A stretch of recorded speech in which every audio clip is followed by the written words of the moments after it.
Unfortunately, rape is very, very common for women, and honestly, it's not unheard of for men.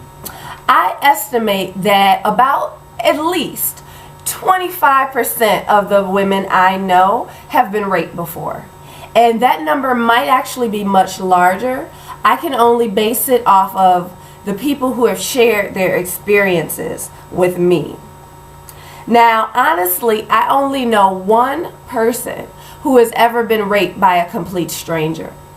Every single black woman that I know was raped by someone that they know. It was a father or a stepfather, a best friend or a boyfriend. And because this pain is coming from someone who is close to us, sometimes we don't even realize that we have been raped. So, if you tell your boyfriend that you are willing to give him head, and he inserts his penis inside of you without your permission, that is rape, even though he is your boyfriend. And if you tell your lover that you are okay with vaginal sex, and he forces his penis in you anally without your permission, especially if you say stop, that is rape. And if you tell a man that you're ready to have sex with him, but when he takes his clothes off, you get scared. If you tell him to stop and he continues, even though you changed your mind, that is rape. Now, if you are drinking with your best friend and you pass out and you wake up during the act, or you wake up naked in the bed after the act and you realize that he had sex with you while you are unconscious and unable to consent, even if you have had sex with this man in the past, that is rape.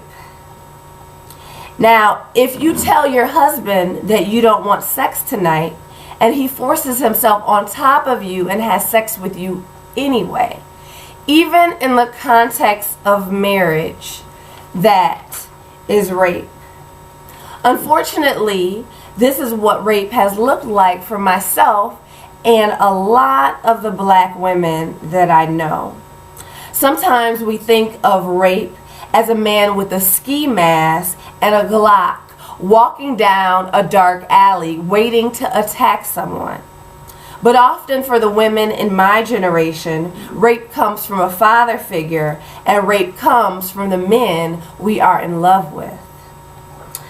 I only know one black woman who has ever pressed charges, and unfortunately, I know a lot of black women who have been raped.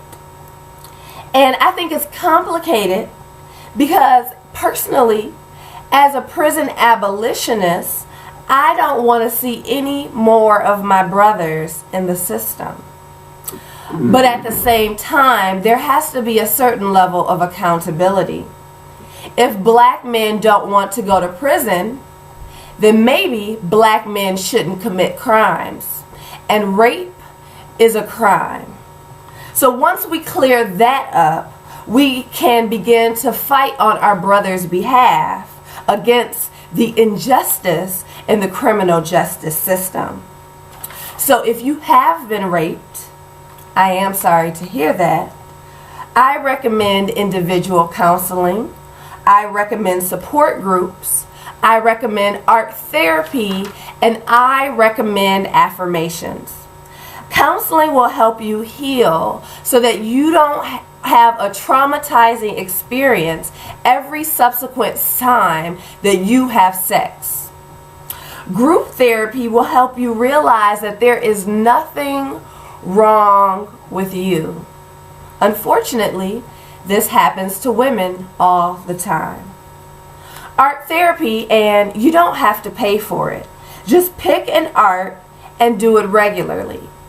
Art therapy will help you tap into your subconscious so you can recognize all of your emotions that you have regarding your rape experience. And affirmations are absolutely crucial. Affirm that you are strong. Affirm that you are beautiful. Affirm that you are valuable.